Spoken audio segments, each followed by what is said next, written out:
हरे कृष्णा। तो आइए, आप सभी का चैतन्य चरितामृत के आदि लीला खंड में आपका स्वागत है। हम लोग चैतन्य चरितामृत पढ़ रहे हैं और पिछले सत्र में हम लोगों ने पढ़ा था 14वां अध्याय का 39वां श्लोक।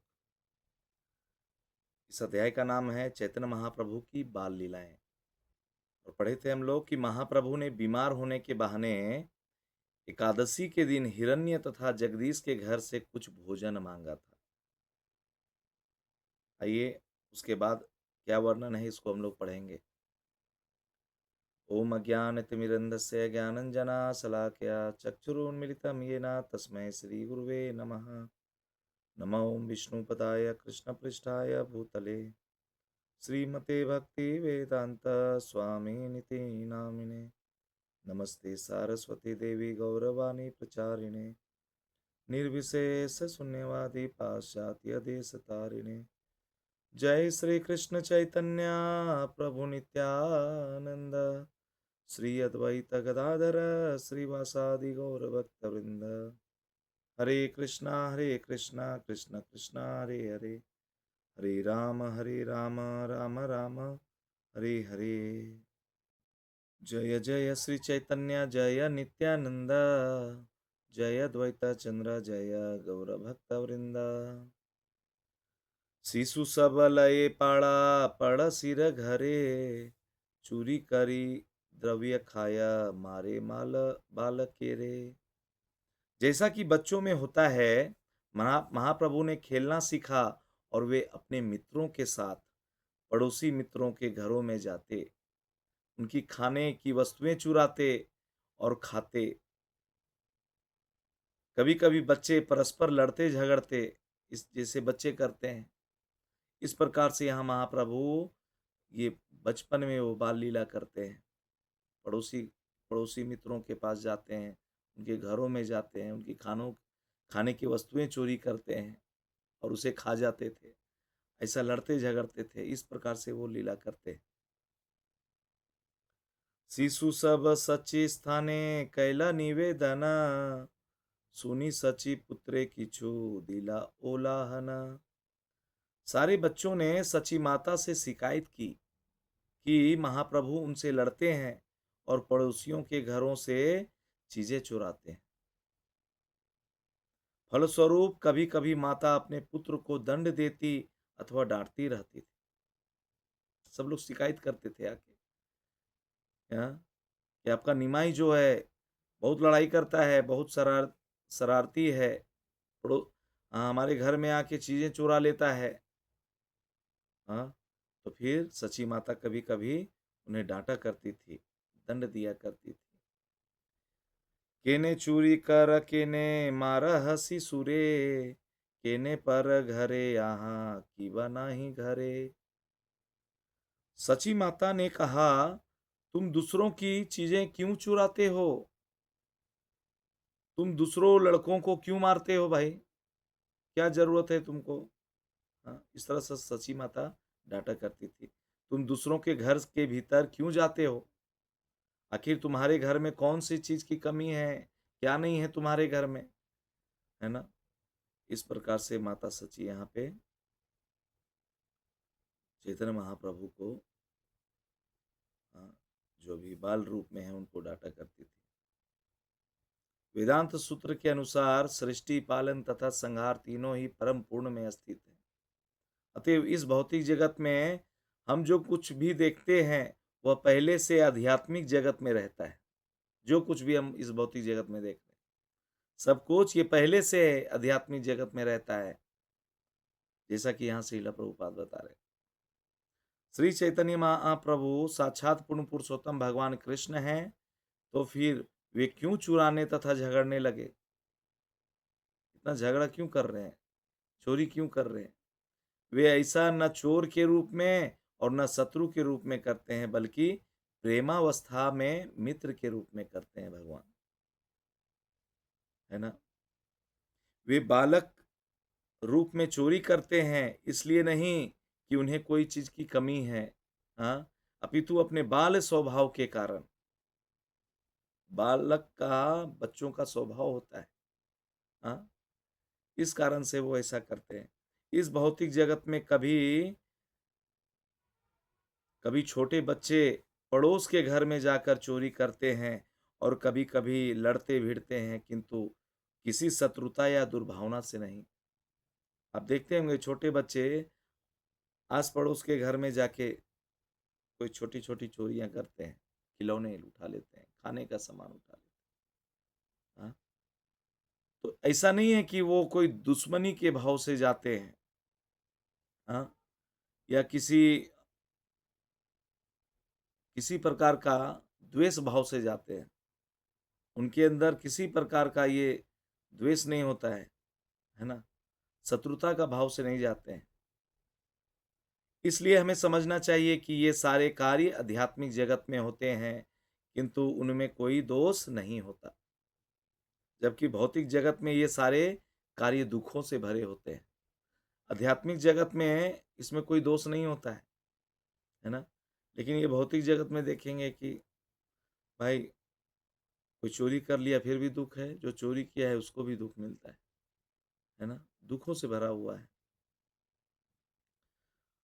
सुनि क्रुद्ध हंजा प्रभु घर भीतर याजा, घरे यत भांडा छीला फेलीला भांगिया। इस प्रकार माता की डांट खाकर महाप्रभु क्रोधित होकर कमरे के भीतर चले जाते और वहां पर सारे बर्तन तोड़ फोड़ देते। सची माता डांटती तो महाप्रभु क्रोधित होकर अपने कमरे में चले जाते। हाँ, और फिर क्या करते थे? अपने घर के अंदर जाने के बाद जो बर्तन उर्तन सबको फोड़ उड़ देते थे। तबे सची को लेकरी कराइला संतोषा, लजिता हईला प्रभु जानी निज दोषा। जब सची माता अपने पुत्र को गोद में लेकर चुप कराती, हाँ, क्रोधित जब होते थे महाप्रभु, तो गोद में लेके जब सची माता उसको चुप कराती और महाप्रभु की गलतियां स्वीकार करते, हाँ, और काफी लज्जित होते थे जब उसको चुप कराने के लिए माता सची गोद में लेती थी। हाँ, महाप्रभु क्या होते थे? अपनी गलतियों को स्वीकार करते थे, है ना? और काफी लज्जित हो जाते थे कि मैंने ऐसा क्रोध क्यों दिखाया।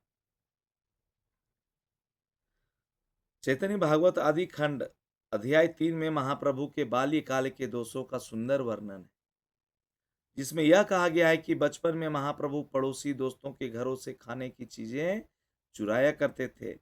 कुछ घरों से वे दूध चुराते और पी जाते थे। कुछ घरों से भात चुराते और खाते। कभी कभी पकाने के बर्तन तोड़ डालते। हाँ, यदि कुछ खाने को न मिलता और घर में छोटे बच्चे मिलते तो उन्हें तंग करते और रुलाते थे। देख ली कि किस प्रकार से शरारतें करते थे। खाने का कोई सामान नहीं मिला, क्या होता था कि ये जब चोरी करते थे तो भाई सब लोग छिपा के रखते थे। तो बर्तन वर्तन तोड़ देते थे घर, उनके घरों में जाके। और उस घर में अगर कोई छोटा सा बच्चा है, उसको जानबूझ के जाके वो रुला देते थे, तंग करते थे। कभी कभी कोई पड़ोसी आकर सची माता से शिकायत करता, मेरा बच्चा बहुत छोटा है, किंतु आपका लड़का मेरे बच्चे के कानों में पानी भरकर उसे रुला देता है। इस प्रकार से वो पड़ोसी लोग आते थे माता सची को शिकायत करने। कभू मृदु हस्ते कैला माता के ताड़ना, माता के मूर्छिता देखी करई नंदना। एक बार बालक चैतन्य ने अपनी माता को अपने कोमल हाथ से मारा, ऐसा हुआ था। हाँ, जो बाल रूप में जो चैतन्य महाप्रभु हैं, एक बार क्या किए थे? अपनी माता सची देवी को अपने कोमल हाथों से एक बार मारते हैं, तो उनकी माता दिखावे के लिए मूर्छित हो गई थी उस समय। यह देखकर चैतन्य महाप्रभु रोने लगे। नारीगण कहे नारी केला देह आनी, तबे सुस्थ हई बेना तुम्हारा जननी। पड़ोसी की स्त्रियों ने उनसे कहा, बेटा जाकर कहीं से एक नारियल ले आओ, तब तुम्हारी माता स्वस्थ होंगी। हाँ, नहीं तो प्रॉब्लम हो जाएगा। नारियल लाने को कहती हैं, उतना छोटा सा बच्चा। हाँ, बाहिरे आंजा आनी लेना दुई नारी केला, देखिया अपूर्व हेला विस्मित सकल। वे घर से बाहर गए और तुरंत ही घर से बाहर और तुरंत ही 2 नारियल ले आए, छोटा-सा बाल। सारी स्त्रियाँ ऐसा अद्भुत कार्य देख के विस्मित हो गईं।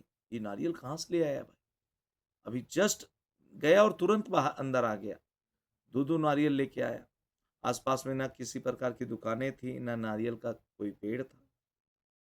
कबहु शिशु संगे स्नाना करिला गंगा ते, कन्या गना आइला तहाँ देवता पूजते। कभी-कभी महाप्रभु अन्य बालकों के साथ गंगा नदी में स्नान करने जाते और पास की लड़कियां भी वहीं पर देवताओं की पूजा करने आती। ऐसा होता था। महाप्रभु जाते थे, हाँ, गंगा नदी में स्नान करने, और आसपास की जो लड़कियां थी वहां की, सब लोग आती थी वहां पूजा करने के लिए।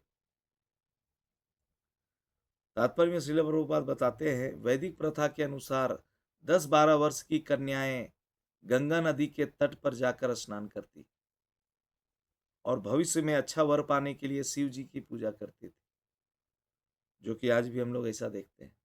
शिव जी का बहुत सारी स्त्रियां पूजा करती हैं, मतलब कन्याएं, कि हमें अच्छा वर मिले। हाँ, वे शिव जैसे पति की कामना करती, क्योंकि शिव जी अत्यंत शांत होने के साथ ही अत्यधिक शक्तिशाली भी है।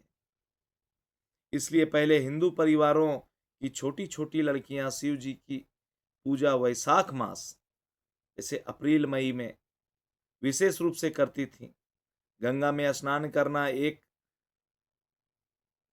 हर एक के लिए, न केवल बड़ों के लिए अपितु छोटों के लिए भी अत्यधिक प्रसन्नता की बात होती है ना। गंगा में स्नान कर जो भी व्यक्ति स्नान करता है, ये तो हम लोग देखते हैं, हाँ, अपनी शुद्धता के लिए बहुत खुश होते हैं लोग, दूर दूर से जाते हैं गंगा में स्नान करने के लिए। गंगा स्नान करी पूजा करी तेला गीला, कन्यागण मध्य प्रभु वासिया बसीला। जब कन्याएं गंगा स्नान करके विभिन्न देवताओं की पूजा करने लगती, सारे कन्या लोग, हाँ, विभिन्न देवताओं की पूजा करने लगती थी स्नान करने के बाद, तो बालक महाप्रभु वहां आते और उनके बीच में बैठ जाते। कन्या रे कहे आमा पूजा आमी दीबवर, गंगा दुर्गा दासी मोरा महेश किंकर। महाप्रभु कन्याओं को संबोधित करके कहते, मेरी पूजा करो। सारे कन्याओं को बोलते थे, मेरी पूजा करो तो मैं तुम्हें सुंदर पति या सुंदर वरदान दूंगा। गंगा तथा देवी दुर्गा मेरी दासियां हैं, और अन्य देवताओं की बात तो दूर रही, शिव जी तक मेरे दास हैं। ये कौन कहते हैं? चैतन्य महाप्रभु। सारी कन्याओं के बीच में जो लोग पूजा कर रही हैं सारे देवी देवताओं को, तो वहां बीच में जाके वो बैठ जाते हैं। तो तात्पर्य में श्रील प्रभुपाद यहाँ पे बताते हैं कि अन्य धर्म के लोगों में, जैसे ईसाइयों में, मुसलमानों में ऐसी गलत धारणा है कि हिंदू धर्म में अनेक ईश्वर हैं। बोलते हैं ना ये मुसलमान और क्रिश्चियन, कितना भगवान है भाई। हाँ, वास्तव में यह हकीकत नहीं है। ईश्वर एक हैं, लेकिन ऐसे अन्य अनेक शक्तिमान जीव हैं जो प्रशासन के विभिन्न विभागों का कार्यभार संभालते हैं। वे देवता कहलाते हैं।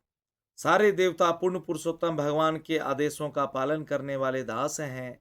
चैतन्य महाप्रभु ने इस तथ्य को अपने बाल्यकाल में प्रकट किया।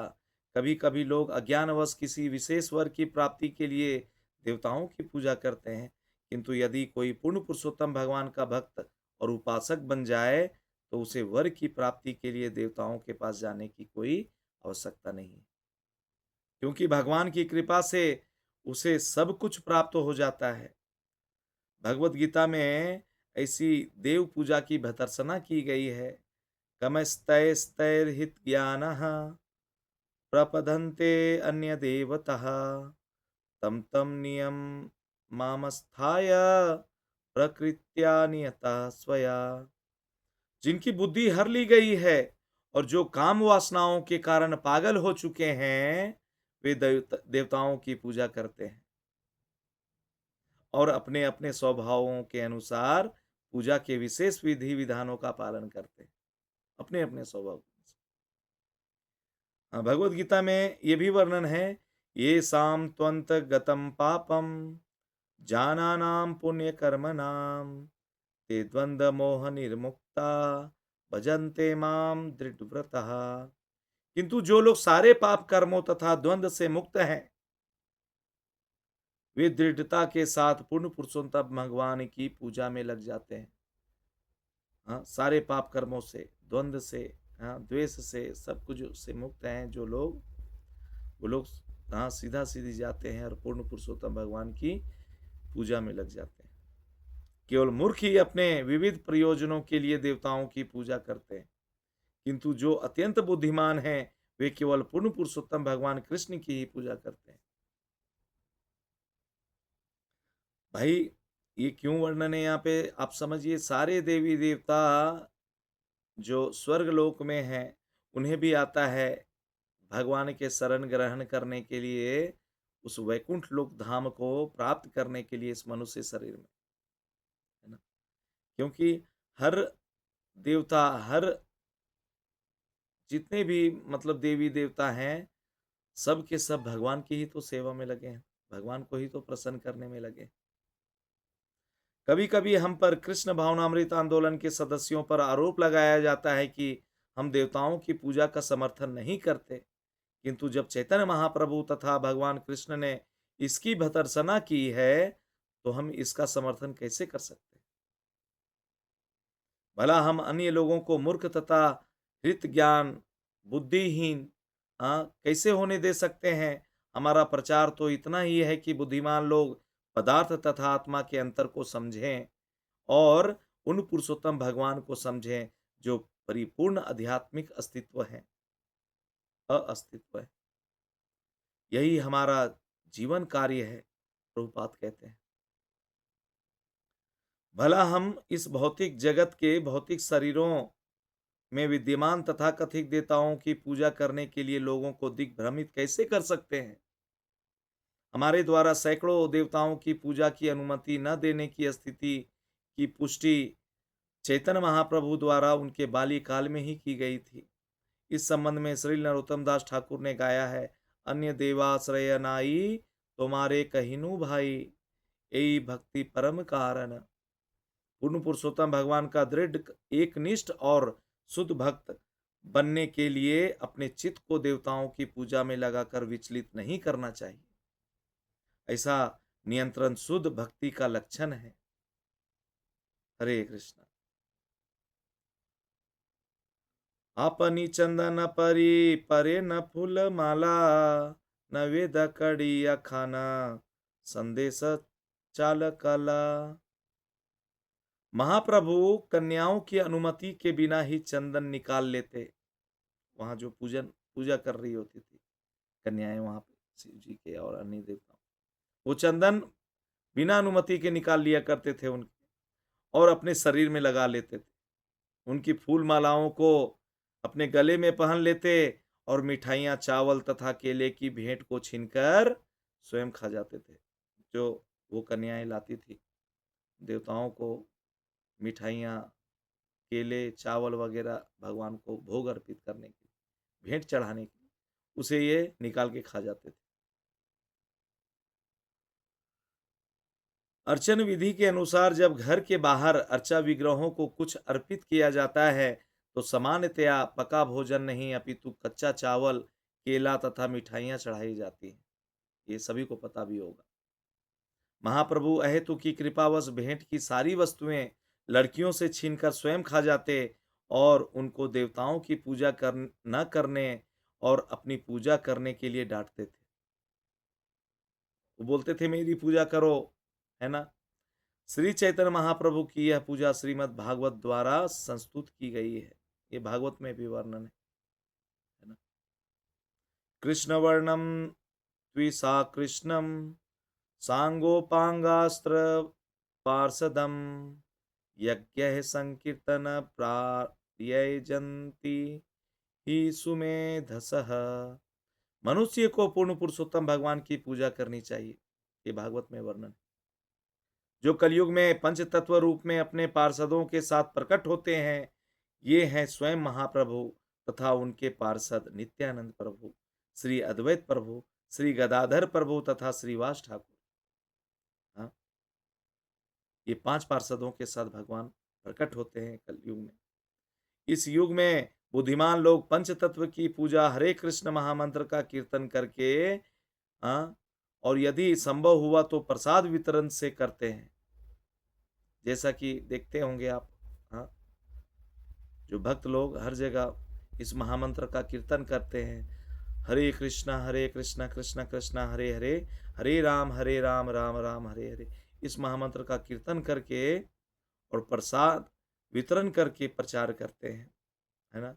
हमारा कृष्ण भावनामृत आंदोलन पूजा की इस प्रामाणिक विधि को पाश्चात्य जगत में चला रहा है। हाँ, अलग-अलग देशों में भी चला रहा है, जो भक्त लोग हैं, है ना? इतने-इतने देख लेते हैं आप, अमेरिका, पूरे वर्ल्ड में आप कोने-कोने में देखते होंगे भक्त लोग इस नाम का कीर्तन कर रहे हैं, लोगों को इस कृष्ण भावनामृत से जोड़ रहे हैं, उनको घर वापसी करवा रहे हैं, है ना? वो अज्ञानता से उनके जीवन में दीपक जला के ये भक्त लोग, हाँ, उनका भी जीवन को धन्य-धान्य कर रहे हैं।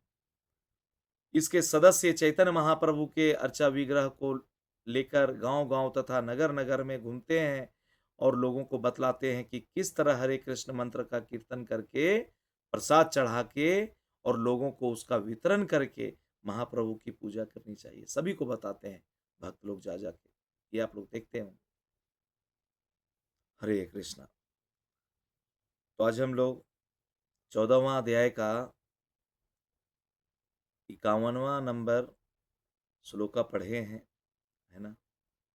52 नंबर श्लोका से हम लोग अगले सत्र में स्टार्ट करेंगे कि आगे ये जो बाल लीला चैतन्य महाप्रभु किस प्रकार से और भी लीलाएं की हैं, इसको हम लोग जानेंगे, है ना? समय हो चुका है, हम लोग रुकेंगे यहीं पे। वाञ्छाकल्पतरुभ्यश्च कृपा सिन्धुभ्य एव च पतितानां पावनेभ्यो वैष्णवेभ्यो नमो नमः। अनंत कोटि वैष्णव वृंद की जय। जगत गुरु श्रील प्रभुपाद की जय। निताई गौर प्रेमानंदे। हरि हरि बोल। हरे कृष्ण।